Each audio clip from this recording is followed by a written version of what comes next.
It came to pass in the month of Chislev, in the 12th year, as I was in Shushan, the citadel, that Hanai, one of my brethren, came with the men from Judah. And I asked them concerning the Jews who had escaped, and who had survived the captivity, and concerning Jerusalem. And they said to me, the survivors who are left from the captivity in the province are there in great distress and reproach. The wall of Jerusalem is also broken down, and the gates are burned with fire. So it was when I heard these words that I sat down and I wept, and I mourned for many days. I was fasting and praying before the God of heaven. And I said, I pray, Lord God of heaven, O great and awesome God, who keep your covenant and mercy with those who love you and observe your commandments. Please let your ear be attentive and your eyes open, and you may hear the prayer of your servant, which I pray before you now, day and night, for the children of Israel, your servants, and confess the sins of the children of Israel, in which we have sinned against you, both my father's house and I have sinned. We have acted very corruptly against you, and have not kept the commandments, the statutes, nor the ordinances which you commanded your servant Moses. Remember, I pray, the word that you commanded your servant Moses, saying, If you are unfaithful,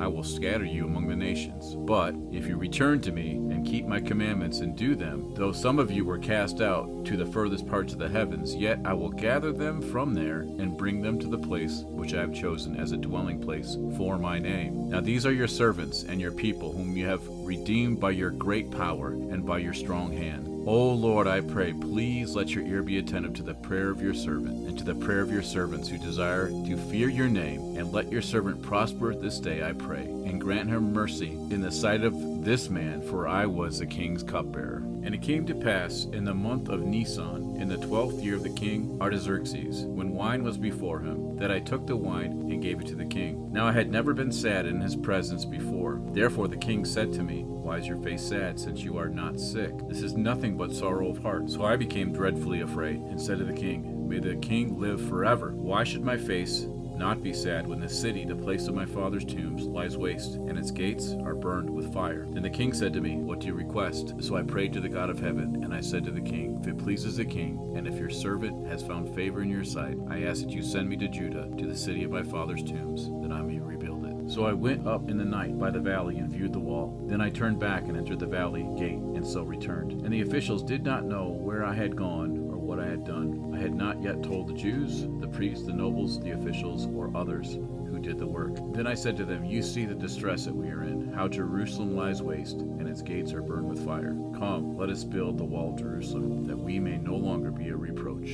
And I told them of the hand of my God which had been good upon me, and also the king's words that he had spoken to me. So they said, Let us rise up and build. Then they set their hands to this good work. But it so happened that Sanballat heard that we were rebuilding the wall, and he was furious and mocked the Jews. And he spoke before his brethren and the army of Samaria, and he said, What are these feeble Jews doing? Will they fortify themselves? Will they offer sacrifices? Will they complete it in a day? Will they revive the stones from the heaps of rubbish, stones that are burned? Now Tobiah the Ammonite was beside him, and he said, Whatever they build, if even a fox goes up on it, he will break down their stone wall. And Nehemiah prayed, Hear, O God, for we are despised. Turn their reproach on their own heads, and give them as plunder to a land of captivity. Do not cover their iniquity, do not let their sin be blotted out from before you. For they have provoked you to anger before the builders. So we built the wall, and the entire wall was joined together to half its height, for the people had a mind to work. Now it happened when Sanballat, Tobiah, the Arabs, and the Ammonites, and the Ashdodites heard that the walls of Jerusalem were being restored, and the gaps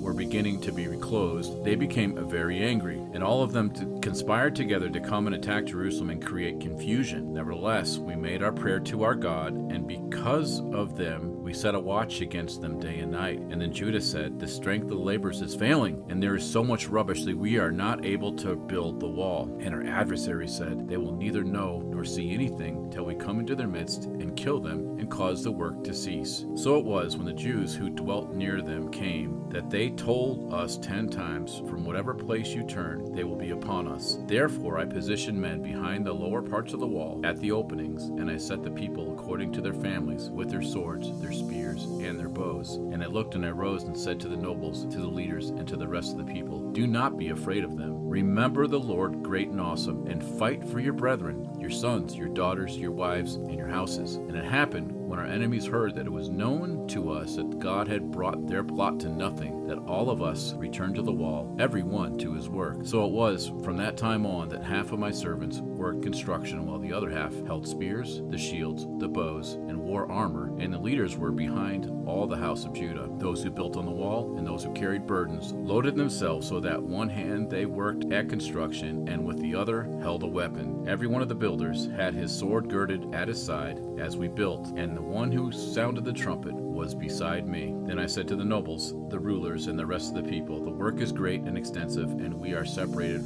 far from one another on the wall. Whenever you hear the sound of the trumpet, rally to us there. Our God will fight for us. So we labored in the work, and half of the men held spears from daybreak until the stars appeared. And at the same time I said to the people, let each man and his servant stay at night in Jerusalem, that they may be a guard by night and a working party by day. So neither I, my brethren, my servants, nor the men of the guard who followed me took off their clothes, except that everyone took them off for washing.